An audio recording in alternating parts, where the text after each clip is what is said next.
A young singer dates a disc jockey who helps her get into the music business, but their relationship becomes complicated as she ascends to superstardom.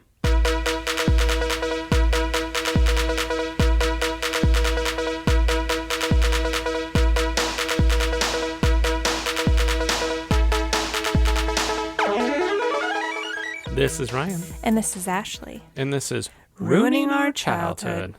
Hi, guys. Hey, how's it going? We're back. I'm waiting. I was going to pause, waiting for them to answer back. Oh, okay. No, it's okay. He was doing the Dora the Explorer blinks. Yes. This week, we had a poll of Glitter and Crossroads, and it ended up being tied. Yes. Also, I put it out late, and we were like ready to record. It's Friday afternoon, and I looked up both the movies, and I was like, I guess we'll just have to choose. And the choice was made for us because Crossroads is Airheads. Yep. Not available. It's our 2021 Airheads. Not available anywhere. Yeah. I think we found a YouTube that said it was the full movie, but it was also an hour and 10 minutes. Yeah. So I didn't trust that. So we made the decision for Glitter, which is not really available very many places either. No. But we'll get into that later. So 2001's Glitter has won the poll, starring Mariah Carey. Shall we go into our fun facts? Yes. Go down memory road. Go down memory road. Real quick fact about Glitter. It was released on September 21st of 2001. And my fun fact about 2001 was the release of the iPod. Oh, okay. So the original version of the iPod was released on October 23rd. As of December of 2014, it had sold 390 million copies, or units, not copies. Copies. There was 7 generations. I'm just talking about the original version of the iPod. The first iPod was only 5 gigabytes. That's crazy. Yeah. Do they make them still? iPod Touch is still manufactured. It's the only version of the iPod that is still around. The last version of the classic iPod was released in 2007, and it had 160 gigabytes on it. When did we buy the ones that I feel like we bought them right when they started not to be necessary. I still have mine. Yeah, I think that last version I probably bought you maybe 2008. Okay. They maybe weren't discontinued yet. I feel like it was later than that. I feel like it was like 2012 or something. Well, because they might have just had the same version, just still to be sold, you know? It does say on here that the last version was discontinued in 2014. Okay. See. So they kept it around a while. Yeah. Yeah. I mean, because you can't really improve upon, I guess, the system. It was very basic, you know? And we obviously, like you said, we owned quite a few of them. Yes. Loved us our iPods. Yeah. Wholly unnecessary. Given the evolution of a cell phone, yeah, very, very unnecessary. That's neat. What is your fun fact? So while I was looking, I saw that a fun fact of 2001 was that the website Neopets was the 4th most trafficked the most trafficked 4th most trafficked website on the internet. Okay. 8 spots ahead of the fast-growing search engine named Google. Oh, wow.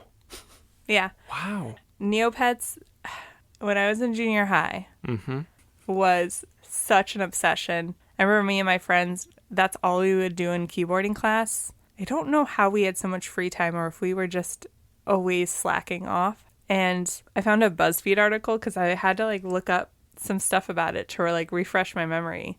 It was just a pet website. Like, you had virtual pets and you had to feed them, and then there was all these, there was a world, and you could go explore and get food for your pets, and you could buy stuff for your house for your pet, and it was just like a cash grab in a way, but I never spent money on it really. But what me and my one friend did was we created multiple accounts because you could send gift coins, and I don't think the coins, like if you gifted coins, they didn't come from you. Mm-hmm. They came from the website. So we would just do that. I had multiple accounts because of that, just to get extra points. That's just a smart workaround. The best part is it's still a website. Okay. It's still doing its thing. And I went to the website and said they have a mobile app now. So guess what I'm going to be doing with my life? When was the last time you probably went to neopets.com? Probably 2001.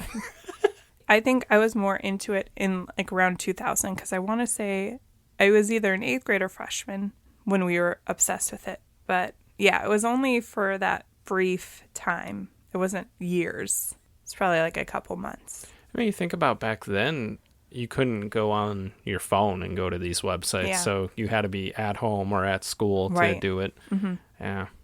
That's kind of probably, I would say a little bit later, maybe 2003 was when I became, like, I was always online and stuff. But yeah, I never owned a Neopet. Oh. None of that. It was fun. I could imagine. Yeah. Yeah. But anyway, Glitter, Yes. Mariah Carey. Mm-hmm. I got this idea because I started listening to this podcast called Celebrity Book Club, and the host and her guests read a celebrity memoir, mostly female celebrity memoirs. And they did Mariah Carey's book, which came out like last year, and it was juicy. It almost makes me want to read it because they didn't get to all the stories. But the one thing I remember them talking about was like glitter and how Mariah Carey's husband didn't want her to do the movie when they were together. And then she decided to, and they got divorced. I don't think that was the reason they got divorced. He was a horrible person. Yeah. And we're talking about Tommy Mottola, Mottola, yeah. not Nick Cannon. Yes. Yeah. I was just thinking Nick Cannon was a baby. Yeah. Yeah. He would have been on like all that. Yeah. But yeah, in her book, she kind of implied that he had something to do with, Poor performance. yeah, like he sabotaged it. Which And I could see. one of the interesting stories was that she said that there was supposed to be a song in the movie, and he was the manager of Jennifer Lopez at the time, and he gave her the song that she was supposed to get for this movie. Not that I don't know if that would have made a difference, because also you said the date that this movie came out, it was 2 weeks after 9/11, Yes. and the soundtrack came out on 9/11. So obviously that probably didn't help. I could imagine, though, if it would have been a big hit song, it might have helped. But, I mean, you pointed out, this came out right after 9/11. That was going to affect it. I'm actually surprised that like 9/11 didn't help with the success of this movie, because I remember reading that Hardball with Keanu Reeves, which is notably a cheesy movie, was successful because people were looking for something, you know, that warmed your heart after. Which I guess this movie I wouldn't necessarily say it's a heartwarming movie, but How many times would you say you've seen it? as a child or 14, 15, 4 or 5 times. Because, I mean, you were self-admittedly a big fan of Mariah Carey, so Yeah. you were going to enjoy it. And I also grew up loving Mariah Carey as well, but I just never saw it. I've talked about it before. Like, I love any movies set in, like, the music industry, because there was a point in my life that I was like, I'm going to be a singer. And obviously, you're dumb and you have stupid child dreams, but I'm not bitter about it. No. So I remember liking this movie the first time, and then I remember reading that people hated it, and it wasn't that good of a movie, and so I would start to, like, kind of hate watch it a little bit, but it might not be as bad as we remember. No, and you said the IMDb rating is terrible. Yeah, it's one of the lowest I've ever seen. Which is crazy, because we've done some shit movies for this podcast. Yeah. Maybe at the end of the episode, we can actually, like, talk about whether it deserves a 2.3 out of 10 rating. I'm very curious, and maybe I'll look this up and we can talk about it later. I would like to see Glitter's rating compared to Biodome, because I would widely say Biodome was probably the worst movie we've done for this podcast. And if it has a worse rating, and when we're done, I'm going to say whether or not I thought it was worse than Biodome. I'm interested in, maybe I will look at some of the reviews on IMDb and see what people think or say, because I'm thinking, like, are you voting on this based on who the lead person is? Because you don't like Mariah Carey? Or are you voting on it the fact that the movie just wasn't great? So I guess we'll see, you know? Mm-hmm. I feel like Glitter has a little bit of a cult following, but maybe that's just me. Maybe I'm the only one in the cult. I was going to say, like, Mariah Carey has a very good-sized fan base. Yeah. I wouldn't say it's like Britney Spears level, but she's a very popular artist, has been for the better part of 30 years. Yeah. It probably has a good cult following. Yeah, but we'll see. Yeah. So I guess we'll move on to, do you think this movie's going to hold up? I'm going to say no, and I will admit I've never seen it. Right. I said earlier I like Mariah Carey, but I think there's a reason it has the stigma about it. Mm-hmm. I think there would have been a resurgence in popularity of people going, yeah, it's not that bad of a movie. I don't get why everyone hated it. Yeah. I'm purely letting people influence it, and I admit that is my decision is influenced. Okay. Yeah.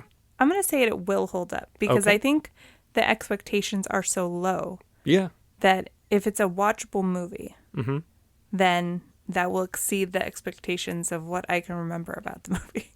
I'm just hopeful for some good, well, hello there's. I want some like nice people popping up in this, or maybe some people of the time popping up. Yeah. Or some people before their time. Yeah. Coming in and being like, oh, can you believe that person was in this movie? Yeah.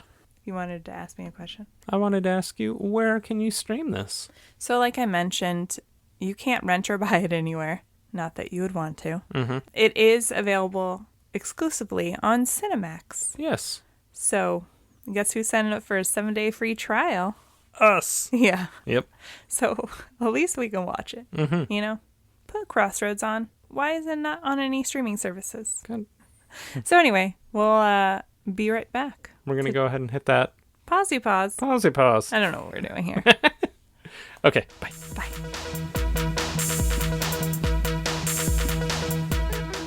Okay. And we're back. We just finished watching Glitter. And we're going to go ahead and break down the movie with our categories. Like we always do. And our first category is Well, Hello There. Well, hello there. Where we talk about any cameos of famous or recognizable actors or actresses that we forgot were in the movie, or in my case, didn't know were in the movie. Who did you notice? Well, first off, I did want to mention that we had to sign up for a 7-day trial for Cinemax to get this movie. Mm-hmm. And what did we see as an option to watch?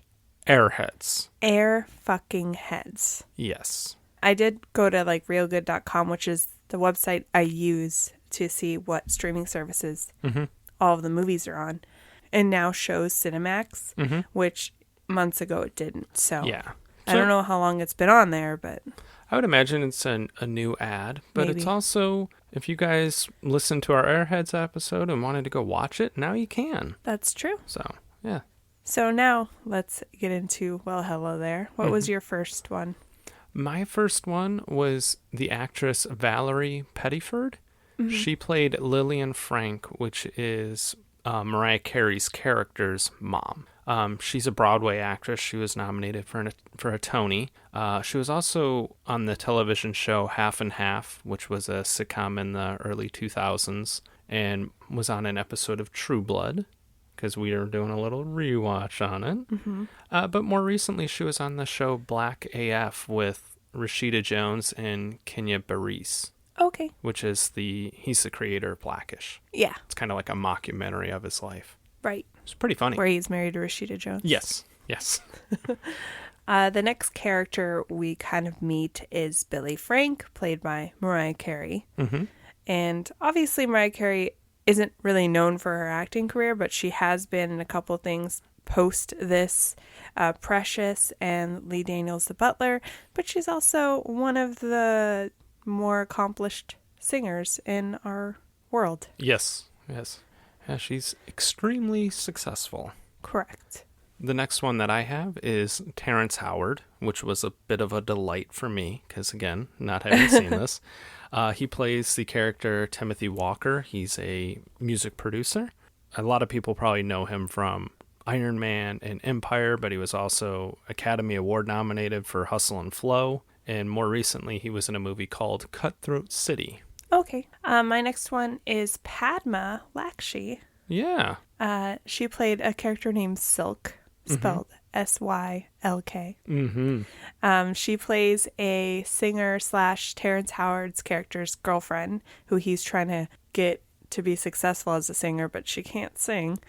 Padma's not really known for being an actress. The most notable thing she's known for is being the host of Top Chef. Yes. And she also has a newer show called Taste the Nation. I think the only other acting credit that I saw where she was playing a character was around this time she did an episode of Star Trek Enterprise. Yeah, because everything else is just her playing herself. Yes, Yeah. yes. The next one I have is Debrat, who plays Louise, which is one of Billy's backup singers, but they also started out together. They grew up together in an orphanage. And Debrat is obviously a famous rapper from the early 2000s, late 90s, but she's also dabbled in acting. She was on an episode of Empire and more recently an episode of The Chi, which I think is like Chicago.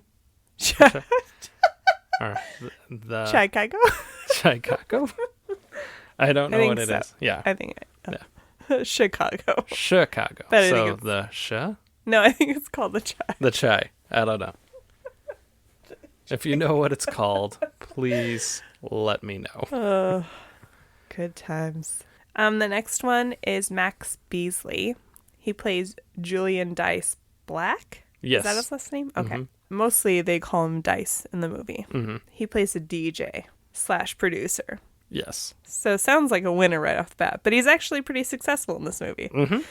Max Beasley is known for a lot of movies. He's a British actor, but he was in Homeland. And I want to say it was a PBS show called Jamestown. I watched the first couple episodes. He was not a good character. Okay. He raped women. Oh. So he's really not a good guy. when I watched the show, I was like, is that the guy from Glitter? Also, he was on Empire. Oh, yeah. Because I looked it up because I was like, is there a connection with Glitter and Empire? Because there's a lot of people overlapping. Yeah. I mean, Debrat makes sense because she's Debrat. Yeah. And Mariah Carey did a guest spot on it too. Oh, okay. So, and obviously Terrence Howard. I was going to say, she might be friends with Terrence Howard. I mean, done a movie with him. That's true. The next one I have is Dorian Harewood. He plays Guy Richardson, who's he's like a record label executive in this. He's higher up. Yeah. I remember him most from being in Full Metal Jacket, but he was also in the original Roots miniseries from the 70s, and he was also on Seventh Heaven, which was a show I watched when I was growing up. Yeah. Yeah. He was in a lot of episodes of that. Sorry, I'm laughing because I meant to put Eric, is it Benet? Why do I want to sound fancier when I say it? Bennett. But I put Aaron. Oh. And then I never fixed it. He plays Raphael. Again, another person that's not really known for his acting career. No. So I almost feel like there's more singers in this movie than there are actors. I basically know him as Halle Berry's ex-husband. Who fucked it up. Yes, he did. Yeah. That's what I know I mean, he's a very good-looking man, and he's a singer. I get it, but... She's Halle Berry. Exactly. Yeah. Did you have anybody else? I had one last one, and you actually pointed her out to me, and that is Kate McNeil. She played a news reporter. We basically know her as Dick and Beaver's mom from Veronica Mars. Yes. But she's also been in Mad Men and Grey's Anatomy, and she still acts. But yeah. And she was in a movie we watched her riff tracks of called House on Sorority Row, which was this horror movie. And I kept staring at her going like, what is this lady from? And I was like, she's Dick and Beaver's mom. Yeah. She was in one episode of Veronica Mars, and somehow I remember. It's a very small cast, so that's it for the Well Hello There's. Do you want to take a quick break and come back? Let's do that.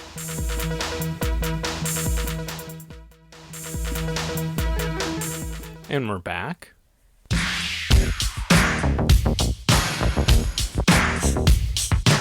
The next category is called Kids Would Call It a Throwback. We call it the prime of our teens, where we talk about fashion, dated references, offensive jokes, and any technology that we notice. What about that fashion?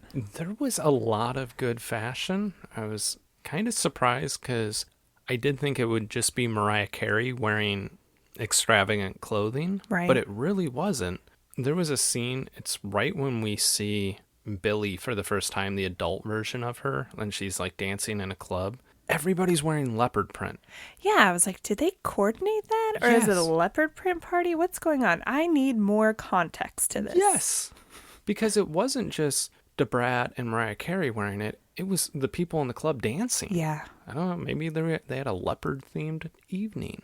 I feel like that scene was a little rushed, and we'll get into it later. But yeah, I definitely noticed that. Mm-hmm. So one thing I forgot about this movie was that it's set in the 80s.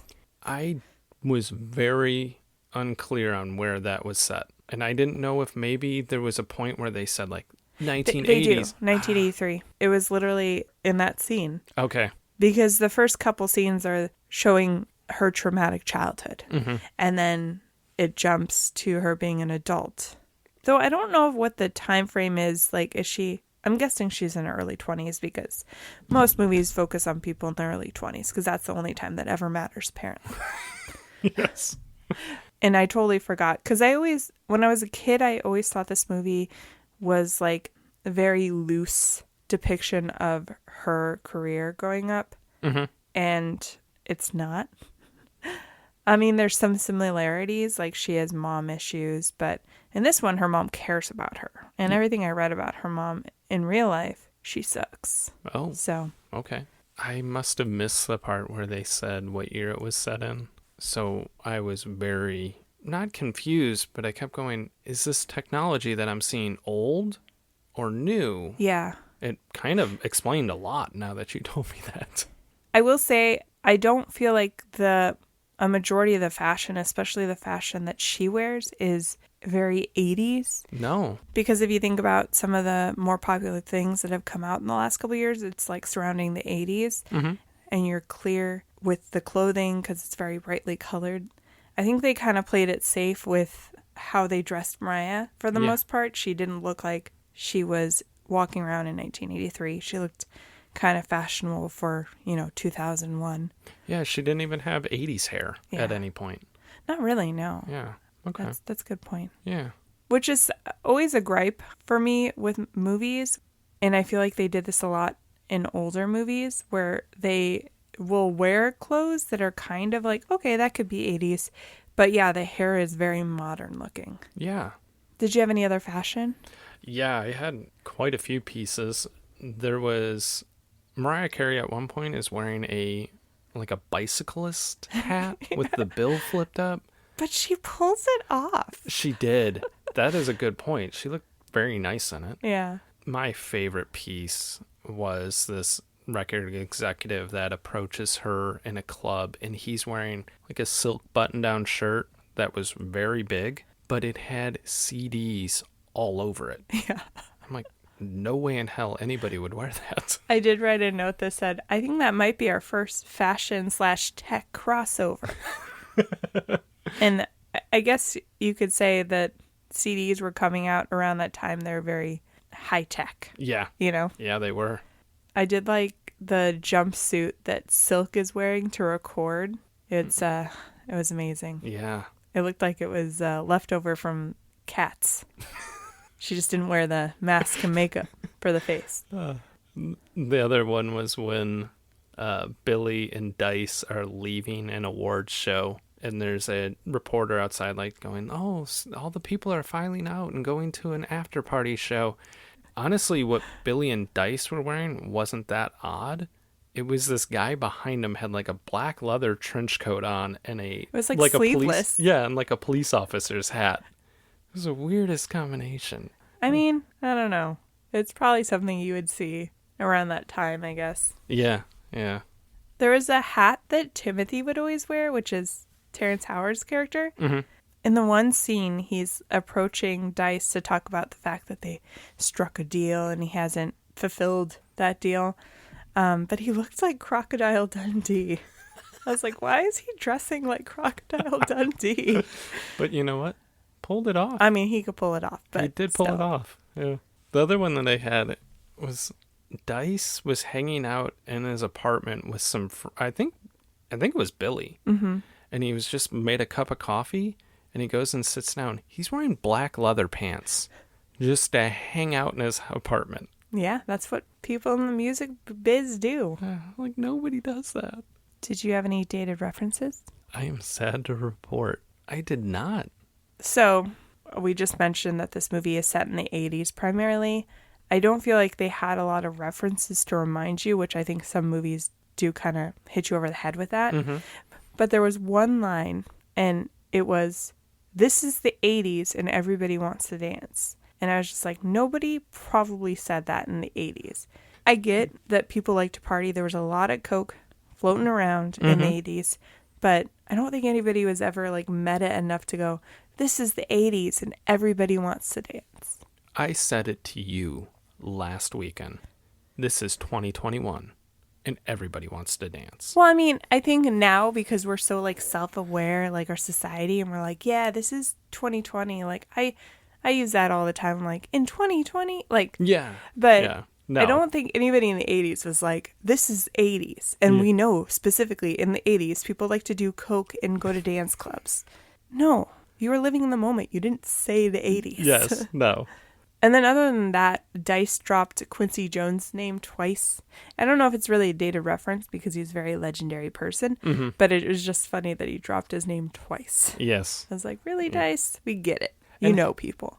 And his whole apartment. When I think of 80s, I think of Margot and Todd's yuppie house from Christmas Vacation. But he's not yuppie. He's like part of the, he should be an extra in Rent, kind of. But yet he's really rich, though. That's I guess, the only reason he wouldn't be an extra in Rent. Well, I felt like his apartment was like 90s industrial. That's true. It wasn't very 80s. Again, another thing where they're like, well, say it's set in the 80s, but we don't want to alienate our young audience who might go, that's not trendy. Yeah. So, yeah, I agree. Mm-hmm. Did you have any offensive jokes? I only had one, which I was kind of surprised, and that was Dice says to Roxanne, who is Billy and Louise's other friend. He's like, don't mouth off again, roach bag. Yeah. She's Puerto Rican. Yeah.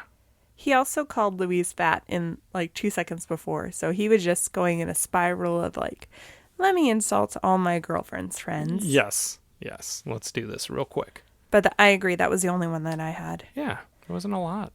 Did you have any technology? There was stuff, but now that I know when it was set, it all made sense. Right. And also, it wasn't a lot of technology driven, like, you know, oh, look, they're playing Pong. It was just kind of like, hey, there's an old computer in the background and some old TVs. It wasn't like hit you over the head with bad technology by any means. I actually feel like the computer was a plot hole because I'm like, were people just readily having like personal computers in 1983? Probably not. Yeah. Yeah, that's a very good point. I don't think a lot of people had those until early 90s. Yeah. You know? Yeah. It would have been super expensive. Well, he's a rich producer and DJ. I don't really know how he makes his money. And he apparently doesn't pay people back when he says he's going to. We're going to talk about that in a second. Do you want to move on? Yes.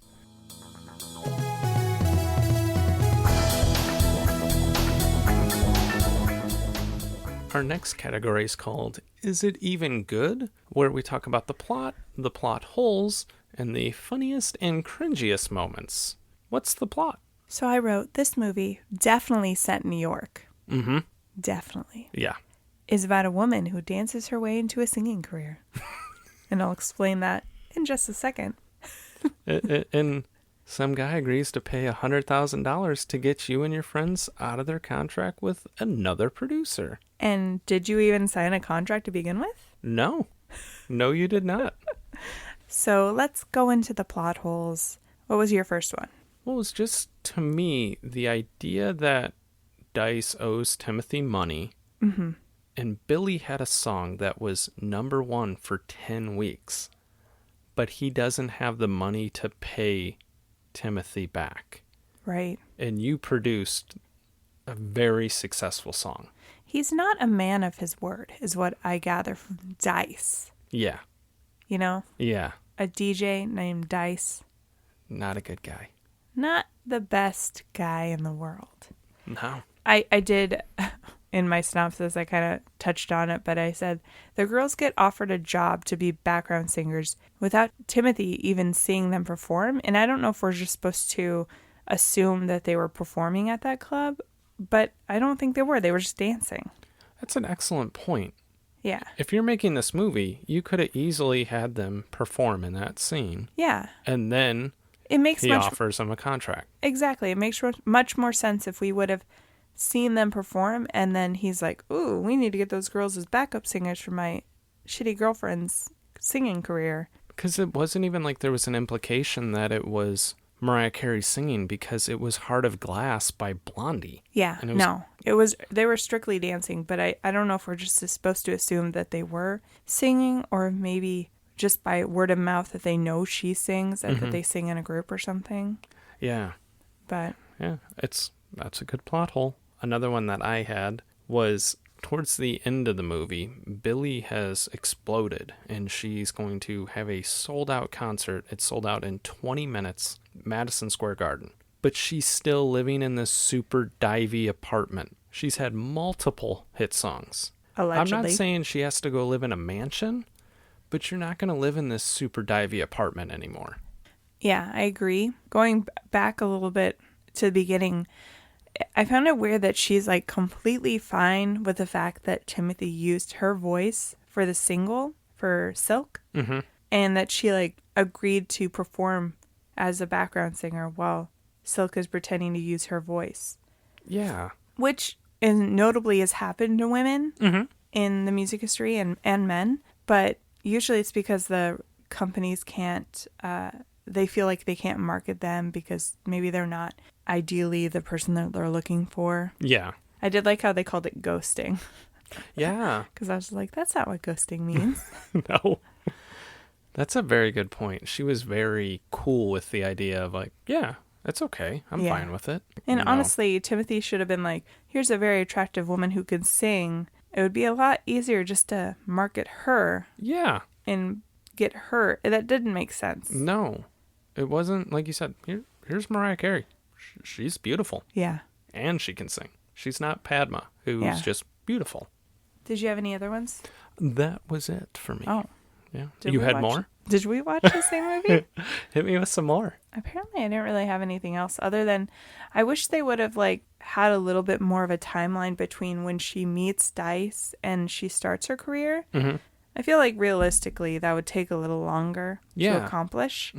But it's a movie. No, it was very rushed. Yeah. Yeah. I did make a little list of ways to know this is a cliche music industry film. Obligatory having to fire your friends to get famous scene. I mean, she didn't necessarily fire her friends, but they were shooting a video and her friends were the background dancers and the director didn't like it, which, do video directors have that much say? I know like movie directors have a lot of say, but video directors?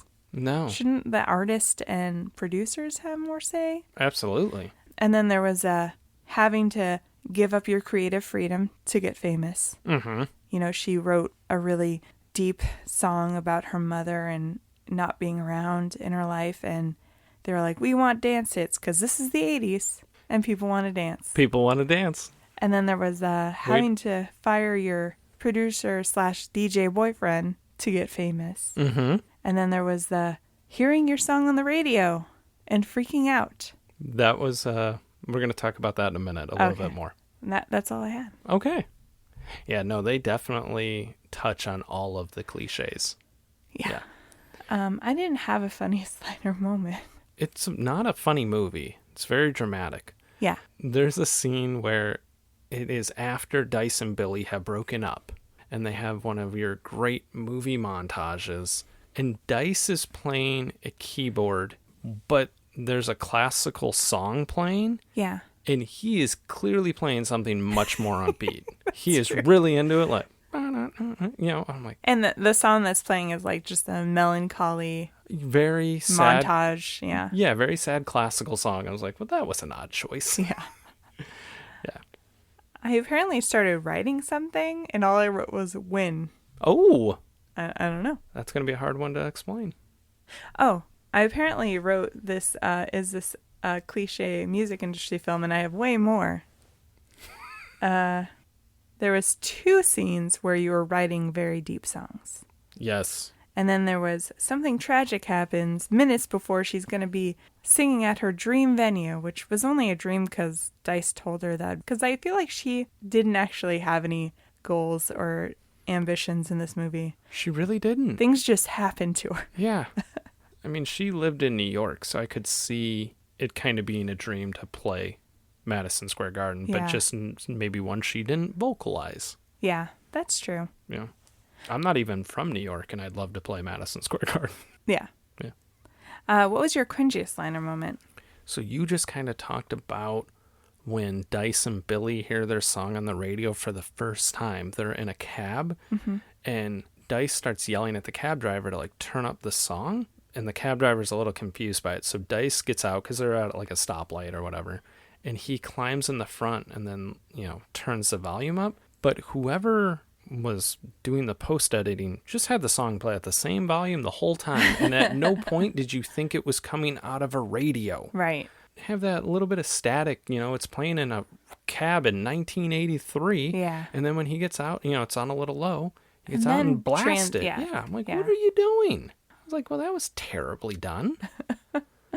There was a line, and I forgot, I was going to look it up to make sure I heard it correctly, but it's when Timothy confronts Dice, I think for the first time, when he's just like, they're both in the studio, and he's just like, you still haven't paid me for Billy's career. And he's like, you're going to have to reimburse Daddy. Oh, no, it was when they made the deal in the first place. He's like, you're going to have to reimburse Daddy. And I was like, did he really just say you're going to have to reimburse Daddy? Yeah. He's calling himself Daddy. So I could be incorrect. Maybe he said something else. No, it sounds right. It does sound right. It was interesting. It was. It's an interesting way to talk about yourself. Don't ever call yourself Daddy. No. Unless you're going, I'm a dad. Yeah. Then you can do it. To a child. Yes. Did you have any random thoughts? Because I have some. Oh, I have some as well. The movie starts, like we said, it's in the early 70s. Billy's mom's a singer.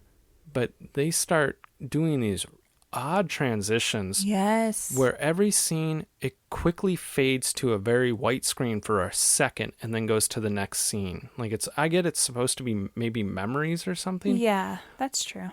They also never indicate that that's what it is. And it was just terribly done. And sometimes, particularly like the first and second scene, it's minutes after the first scene. So I can understand a movie using it to show transition of time. But it was doing it a lot. Yeah. I pointed out that I was like, was this made in PowerPoint? Why is there so many weird transitions? Oh, God. Yeah. I also had a gripe with the movie and its constant use of slow-mo. I did not know there could be more slow-mo than Face Off, but there was. My exact comment was, who directed this? John Woo? The weirdest one is when Dice is going to walk over to Billy and all of a sudden everything around him turns into slow motion and he speed walked. Oh, like when he's handing her the mic? Yeah. It reminded me a little, and this sounds horrible, but it reminded me a little, it sounds horrible for me because West Side Story is my favorite movie. And there's that moment when like Maria and Tony first see each other at the dance hall.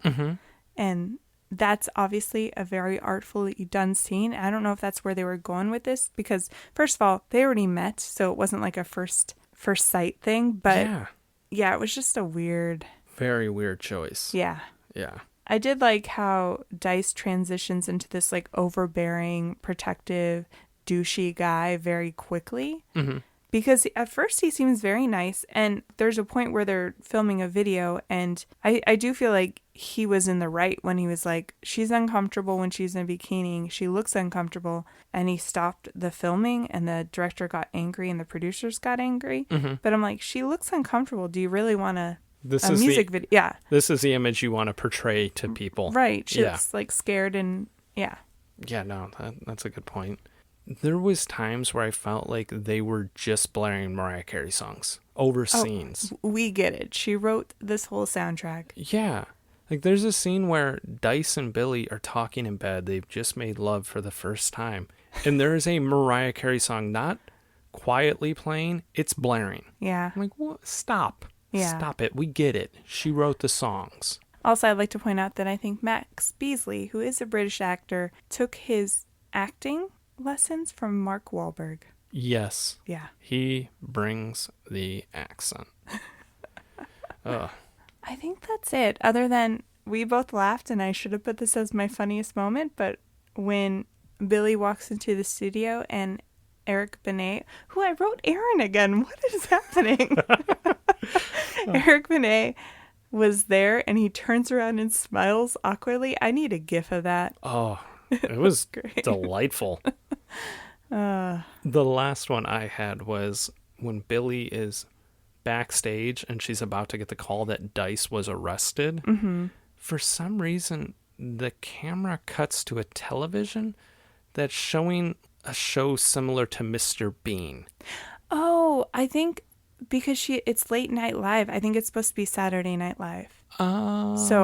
So I think it was a skit. Okay, that Yeah. makes so much more sense. Okay, Yeah. thank you. That's what I'm here for. Yep, you are. Did you have anything else you wanted to discuss, or should we move on to our final thoughts? I think we should move on. Or maybe we should take a break real quick? Oh, yeah. Probably should do that.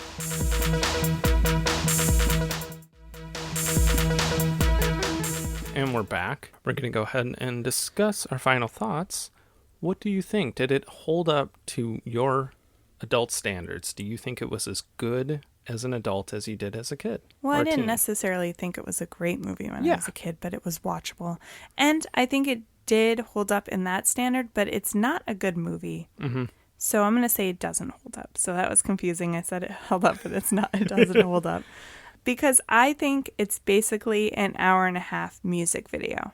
That's fair. I think what killed the movie was that it was trying to be deep. She was a kid who had kind of had a traumatic childhood. Mm-hmm.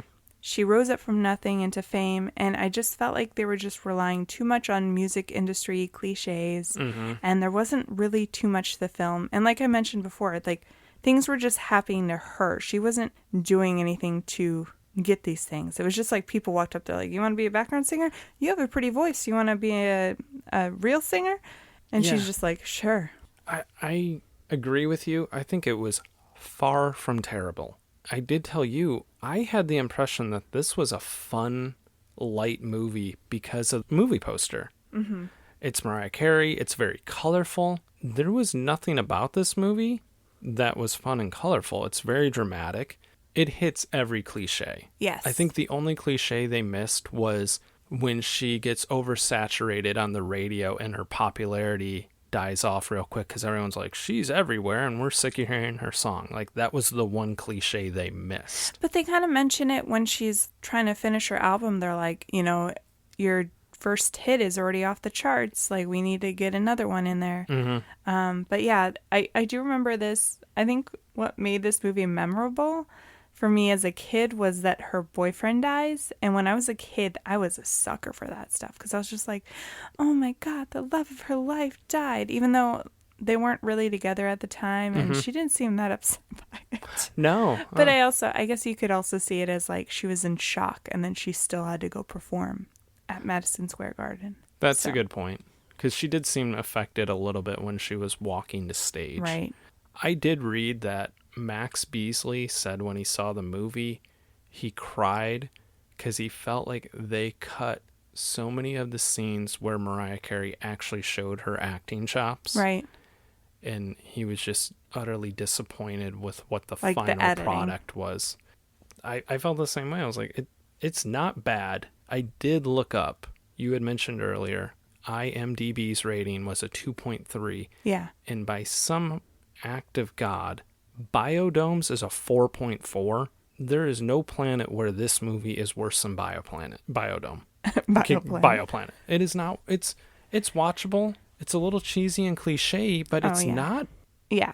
Again, very cliche, very shallow, if anything. And yeah, it's not revolutionary, but it wasn't the worst movie I've ever seen. No. So with that being said, shall we hand out some awards? We shall.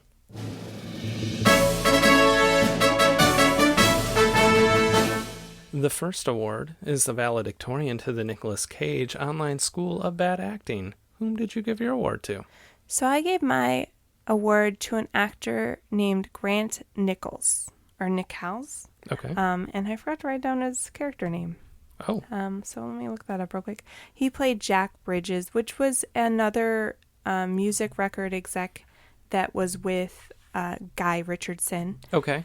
There was a scene where the record company has invited Billy and Dice, to meet with them, and they have a bunch of champagne and they're schmoozing her up, and he shook his head a lot. Oh. It was weird. He was just like, "Yes, I am excited that you're here." And I was like, "That's not how you're supposed to act." Like, why are you shaking your head so much? He was just really cheesy, and every scene he was in after, he had this weird smile that I could only describe as a serial killer smile. Like, he had a secret. I knew exactly who you were talking about when you started describing it. Even if you hadn't mentioned record executive earlier, I'm like, yeah, that guy was weird. Yeah. Who did you give your award to? I almost gave my award to him, but I gave mine to Max Beasley as Dice. Honestly, I felt everything he did was overacting. Right. But it was also the terrible New York accent. You're a DJ and you're a record producer. You don't have to be from New York just because we're in New York. Well, no, it makes perfect sense if he was British. It makes him cooler. Yeah. Right? A British DJ producer? Yeah. Sounds amazing. There's no reason. Sounds like my first mistake. And, and like you said, he just sounds like he's impersonating Mark Wahlberg for an hour and a half. There was a scene where he took her to that fancy restaurant, and he's just like talking to the waiter, and he's like, "How's it going?" And I was like, just thinking of when Andy Samberg played Mark Wahlberg on SNL. He's like, "Say hi to your mother for me." Like, Good comparison. Good comparison. Thank you. Mm-hmm. The next award is the Thomas J. Hanks Award for Exceptional Acting. Who did you give your award to? I gave mine to Mariah Carey as Billy. She was not bad at any point. Did you think she was in over her head acting? And I remember when she was in Precious, she got a lot of good reviews for that. So I could see if this had just gotten a little bit better reviewed and made a little bit more money, I wonder if she would have tried to do more acting over the years. Possibly. I think most people thought this movie sucked because she wasn't good at acting. And that's actually what I remember thinking. But rewatching, she wasn't bad. No. She was just in a very not great movie. Exactly.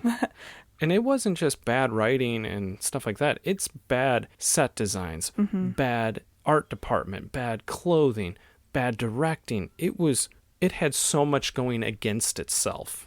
Yeah. It could have been better and a lot better. I agree. Yeah. So, didn't hold up. No. But again, not as bad as its reputation. No. I would encourage anybody who's a fan of music industry movies or even Mariah Carey, go check it out. It's not bad. I'm sure they have. If they're fans of Mariah Carey, they have seen this movie. Yeah. Right? This is a movie, though, the press did not back it up with how bad it is. No. I did want to make a small corrections corner. Oh. If you will. Because I looked it up. I know I mentioned at the beginning of the podcast that in Mariah Carey's memoir, she talks about how Tommy Mottola snaked a song from her from this album of Glitter. But it actually was a sample that she was going to use for the song because I think they were together when she started writing the songs for this movie.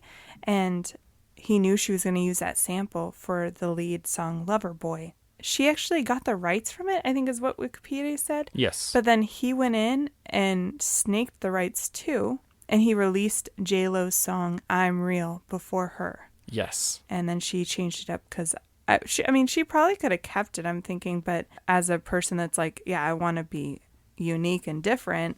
I don't want to use the same hook that somebody else is using. So she had to change Lover Boy. Yeah. Because of that. And for some reason she hates J-Lo for that. I don't think it's J-Lo's fault necessarily, but I guess if they were in a little bit of a competition, if you think about 2001 where J-Lo was really on the rise and Mariah Carey kind of went on a decline after this because she became kind of a laughingstock for a couple of years. Yeah. Because of this movie and because of the press. And you even mentioned, it said that she recorded another song with Ja Rule and somebody else. I think it was Nate Dogg. And then who is it that Irv Gotti picks to do the song with J-Lo, but Ja Rule. Also, the I'm Real version is like kind of a slower song. Yeah. But the song that it samples is this hyped up dance song. Right. Mm-hmm. So, Tommy Mottola, piece of shit. You think? Yeah. So that was our little fun fact. Mm-hmm. Corrections corner, if you will. We didn't pick any movies yet.